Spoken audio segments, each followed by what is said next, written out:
संपूर्ण उपयोग करना है। अपूर्ण समय में आया, अपूर्ण उपयोग करना है। मैं 5वीं कक्षा का स्टूडेंट हूँ तो 5वीं कक्षा की एग्जाम देनी है। मैं 10वीं कक्षा का स्टूडेंट हूँ तो 10वीं की एग्जाम देनी है। मैं ग्रेजुएट का विद्यार्थी हूँ तो ग्रेजुएट की एग्जाम देनी है। मैं मास्टर डिग्री का स्टूडेंट हूँ तो मास्टर डिग्री की एग्जाम देनी है। मैं पीएचडी का स्टूडेंट हूँ तो पीएचडी की एग्जाम देनी है। ऐसे यहाँ अध्यात्म में मैं चौथे स्टैंडर्ड में हूँ या चौथे गुणधारा में हूँ तो वो पास करना है। 5वां हूँ वो पास करना है। 6ठा हूँ वो पास करना है। पास करने का मतलब आगे जाना। तो 7 तक डेवलपमेंट बढ़ता रहता है। 7 में डेवलपमेंट कम हो जाता है, खत्म हो जाता है। यानी ब्रह्मांड का सभी रहस्य सिद्धांत के रूप में आपने जान लिया। अभी जो जाना संपूर्ण, वो संपूर्ण उपयोग करना है। पहले अपूर्ण जाना था, उसका उपयोग करते थे। चौथे स्टैंडर्ड में, चौथे गुणधारे में चौथे का उपयोग करते थे। 5वीं का करते थे, 6ठे का 6वीं में, 7वें का 7वीं में करते थे। तो अभी 7वीं में आपका अंडरस्टैंडिंग कंप्लीट हो गया। अभी वो कंप्लीट अप्लाई करना है। तो वो जितना ज्यादा अप्लाई करते हो तो 8, 9, 10, 11 तक भी पहुंच जाते हैं। और फिर अगर वहां 48 मिनट नहीं रहता है तो कम बैक इन 7 से नीचे नहीं जाएगा। सनातन सत्य ये है कि कुदरत के कानून में एक बार आपका अंडरस्टैंडिंग हो गया, फिर कभी आप डाउन नहीं जाओ। कर्म आपको एक इंद्रिय में भी ले जा सकता है, नरगति में ले जा सकता है। डेवलपमेंट वही का वही रहेगा। मैं डेवलपमेंट की बात करता हूँ। 7 का डेवलपमेंट कभी माइनस नहीं होगा। गति कहीं भी हो सकती है, उसमें कोई क्वेश्चन नहीं है। गति का क्वेश्चन नहीं है, डेवलपमेंट की बात। यानी आपको जो डेवलपमेंट समझ में आ गया वो कभी बर्थ टू बर्थ माइनस नहीं होगा, क्योंकि आपने जो अनुभव किया है वो सनातन सत्य है और वो हर अवतार में रहेगा, परिवर्तन नहीं होगा। तो फिर वो डेवलपमेंट अपने आप काम में आएगा। अभी 8, 9, 10 और 11 वो आपकी एप्लीकेशन की स्थिति बताता है।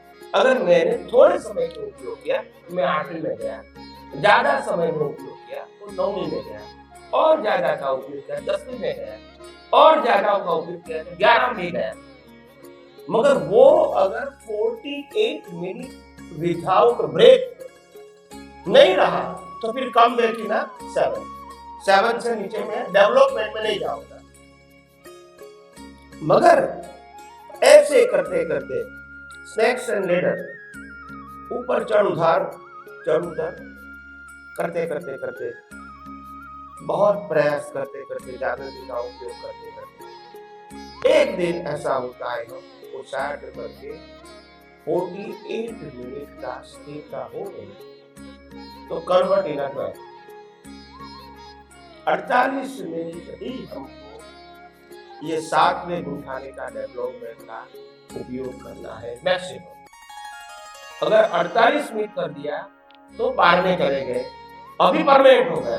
अभी 48 मिनट नहीं, अभी परमानेंट हो गया तो 12वें में आ गया। 12वें में आने का मतलब आपका ज्ञान और आपका अनुभव दोनों कंप्लीट हो गया।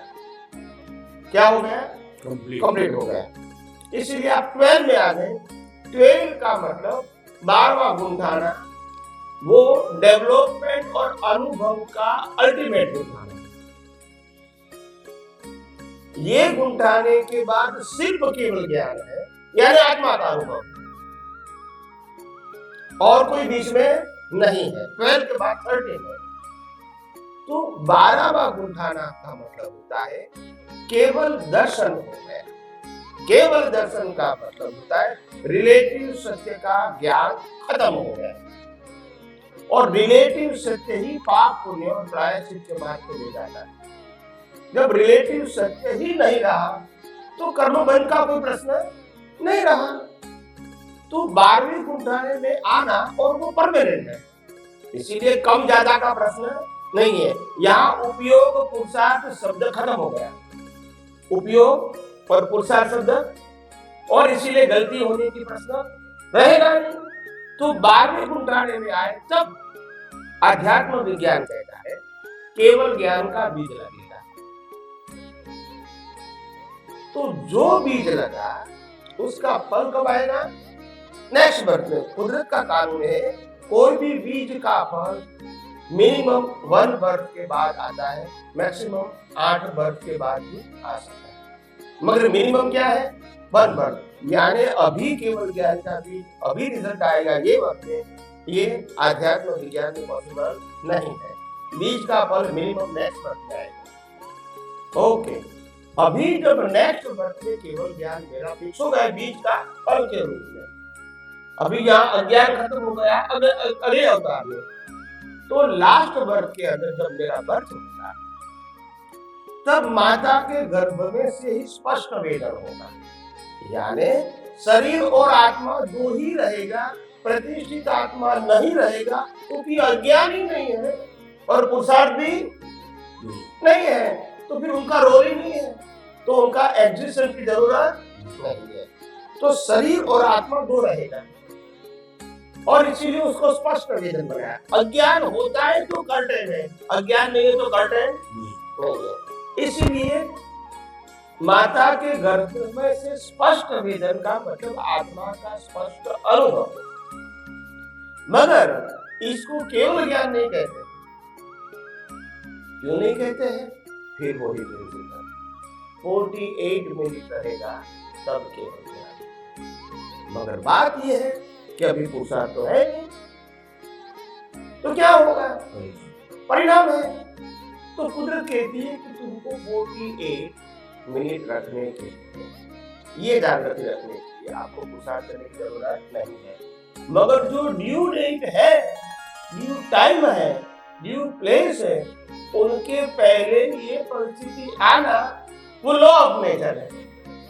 आपके पुरुषार्थ से वो नहीं परिणाम के रूप में आएगी और रिजल्ट मिलेगा केवल ज्ञान। तो कई सारे लोग प्रश्न करेंगे कि स्वामी जी केवल दर्शन तक तो आपने पुरुषार्थ बताया, केवल ज्ञान में पुरुषार्थ नहीं है दर्शन के बाद। तो मैंने कहा केवल ज्ञान में पुरुषार्थ इसीलिए नहीं है क्योंकि आत्मा केवल ज्ञान स्वरूप है इसको बनाने का, मगर तुम्हारी दृष्टि केवल दर्शन रूप नहीं है, इसीलिए पुरुषार्थ है। मगर आत्मा तो केवल ज्ञान स्वरूप है, इसको बनाने का नहीं है। तो बीज डालोगे तो फल होगा, मगर बीज तब डालोगे जब रिलेटिव सत्य खत्म हो गया, नहीं तो और कोई बीज डालते ही रहोगे। जब वैल्यू ऑफ रिलेटिव ट्रूथ है तो बीज बनते ही रहेंगे, चाहे जगत कल्याण का भी क्यों ना हो, मगर वो बीज भी बना रहेगा। मगर जब अज्ञान निकल जाता है, मतलब रिलेटिव सत्य खत्म हो गया, अभी केवल ज्ञान की भावना नहीं रहेगी, उससे पहले हो गई। क्या हो गई? पहले अज्ञान जीरो होने से पहले हो गई। आप समझे ना? केवल दर्शन के बाद भावना, पुरुषार्थ मतलब प्रतिष्ठित आत्मा ही नहीं है, तो पुरुषार्थ या भावना का सब्जेक्ट खत्म हो गया। फिर जब उसका ड्यू डेट, ड्यू टाइम और ड्यू प्लेस आएगा तो ऑटोमेटिक 48 मिनट आपको केवल ज्ञान रहेगा। स्पष्ट वेदन, स्पष्ट वेदन का मतलब आत्मा का स्पष्ट अनुभव।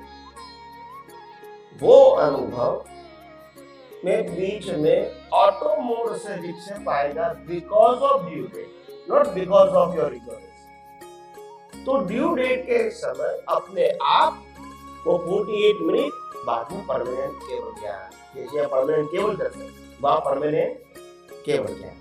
और केवल ज्ञान के बाद भी आयुष्य कर्म तो रहेगा, नाम कर्म, गोत्र कर्म, वेद आयुष्य तो रहेगा, मगर वो तो ऑटो मोड है, इसमें कोई जागृति की जरूरत नहीं है। और वो शरीर के साथ जुड़ा है, आत्मा के साथ नहीं जुड़ा है, और प्रतिष्ठित आत्मा है नहीं। तो प्रकृति के स्वभाव में बटने चले, आत्मा के स्वभाव में बटने चले। प्रकृति का है और आत्मा मोक्ष में जाएगा, और कोई प्रक्रिया बाकी नहीं है। तो ये आध्यात्म विज्ञान बताता है। और इसीलिए कई सारे लोग ऐसा बताता है शास्त्रीय ज्ञान के मुताबिक कि केवल दर्शन और केवल ज्ञान एक ही वक्त में होता है। तो यहाँ प्रश्न क्या है कि केवल दर्शन केवल ज्ञान अगर आप एक वक्त में बताओगे तो केवल दर्शन से पहले जो कर्म बंद हो गए इसका क्या? ये सबसे बड़ा क्वेश्चन है जिसका उत्तर किसके पास नहीं है। मेरे को ये बर्थ में केवल दर्शन हो गया, मानो कि जन्म के बाद 15 साल की उम्र में केवल दर्शन हो गया। अभी मेरा आयुष्य 100 साल का है, तो अभी 85 ईयर्स तो बाकी है। तो मैं समझूंगा अगर केवल दर्शन तो हो गया 15 साल की उम्र में, अभी 85 है तो केवल ज्ञान नहीं होगा, नहीं होगा, क्योंकि केवल ज्ञान बीज का फल है। क्या है? बीज का। तो बीज डाला ही नहीं तो फल कैसे आएगा? और फल, बीज और फल के बीच मिनिमम वो प्रिंसिपल आ गया, तो उसमें और कोई लॉजिक नहीं है। कोई भी कर्म का फल सेम बर्थ में नहीं आता है, वो प्रिंसिपल। तो इसीलिए इसमें इफ एंड बट नहीं रहेगा। तो अध्यात्म विज्ञान प्रिंसिपल को फॉलो करते हैं। किसको करते हैं? हाँ, आपकी ऐसी बात होनी चाहिए जो विरोधाभास नहीं होनी चाहिए।